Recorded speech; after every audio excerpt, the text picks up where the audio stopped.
Title. He bragged about hunting Deathworlders, she asked. Did any of them hunt humans? Best Reddit stories. The tavern hung on the edge of a mining asteroid in the Lat-Haris belt, its bulkhead walls groaning under the strain of microgravity. Flickering neon lights cast long shadows across the rough-hewn metal floor. Alien patrons of all shapes and sizes clustered around tables, their voices a cacophony of clicks, hums, and growls.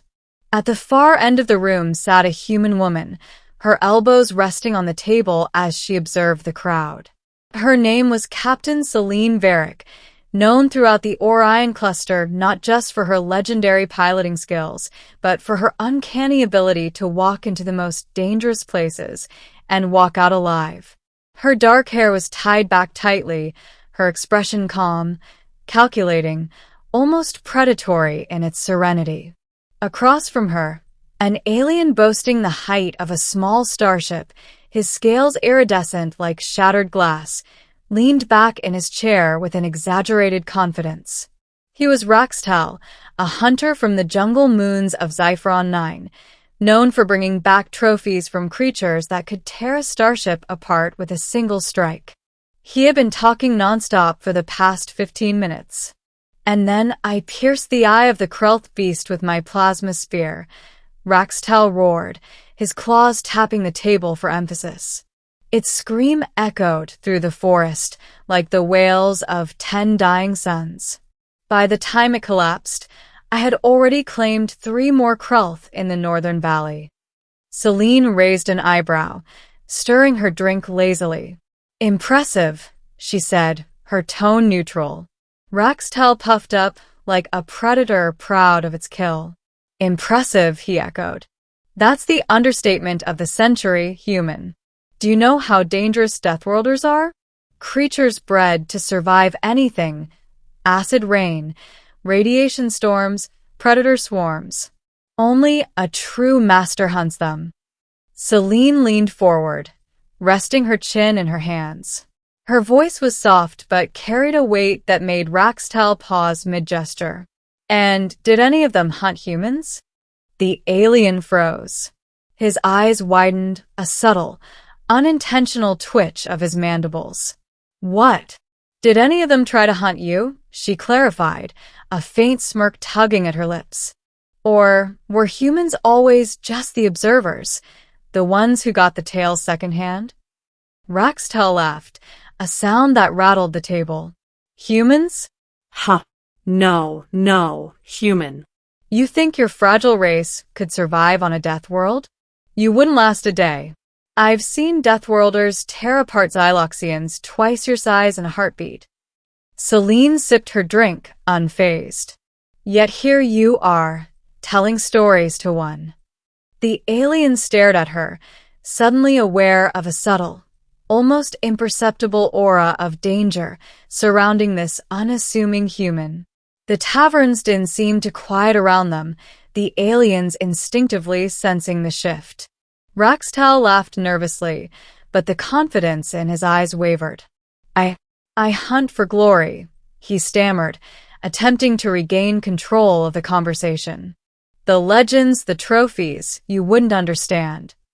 Selene set her drink down and leaned back, her calm demeanor never breaking. Oh, I understand perfectly. Glory, trophies, stories. They're for those who fear they won't be remembered otherwise. Humans, we don't need to hunt monsters for recognition. We make monsters afraid. The alien blinked. Afraid?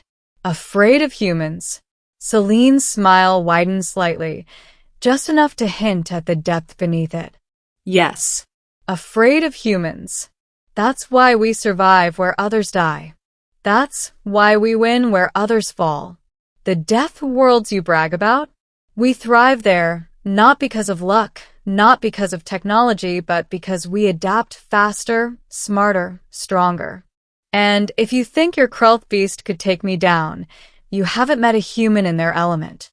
Raxtal's confidence faltered. He had heard stories, half-mad tales from alien traders about human warriors who could tear through swarms of predators and walk away without a scratch. He'd always dismissed them as exaggerations. But sitting across from Selene, he felt that the stories might have understated reality. And yet, Selene continued, leaning forward now, her eyes glinting with amusement. You came here to brag. Because you need someone to believe in your strength. Humans? We don't need to brag. Our actions speak louder than any roar or claw. The alien's claws twitched nervously on the table. You're human, and you're still alive after hearing all that? Selene chuckled softly. Alive and very much in control. That's the difference. The tension in the room was palpable now. Other patrons had stopped their chatter, curiosity pulling them to the edge of the table. Here, in the middle of a Deathworlder hunter's boast, a human sat unflinching, almost serene. It was a tableau that defied everything the alien had believed. Raxtel took a deep breath.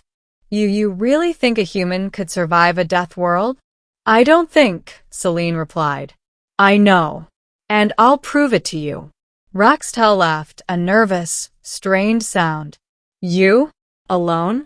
Against what I hunt? Selene's smile turned serious. Not against what you hunt. Against you.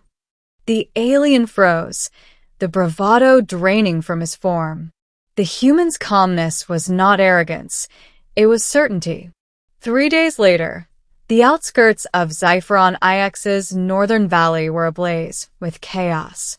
The ground trembled under the weight of giant Krelth, their mandibles snapping through the air as they hunted. Swarms of smaller predators clawed and screeched, creating a living nightmare. Raxtel led the group of hunters, confident as ever, dragging along his human challenge like a trophy. But Selene moved differently. She observed, calculated, adapted. She didn't charge blindly into the fray. She used terrain, predator behavior, and even the alien hunter's overconfidence against them. When the first Krelth lunged, Selene sidestepped with a fluidity that seemed almost inhuman, grabbing a fallen plasma knife and redirecting its energy into a precise strike. The beast collapsed instantly. Raxtel's jaw dropped. By midday, the alien hunters were either incapacitated or cowering in shock as Selene moved with surgical precision. Where they had brute strength, she had strategy. Where they had raw power, she had adaptability. Every Deathworlder they encountered fell before her, not with a roar, but with a whisper of inevitability. Raxtel tried to recover his pride, lunging at Selene with a clawed strike aimed to intimidate. She didn't flinch.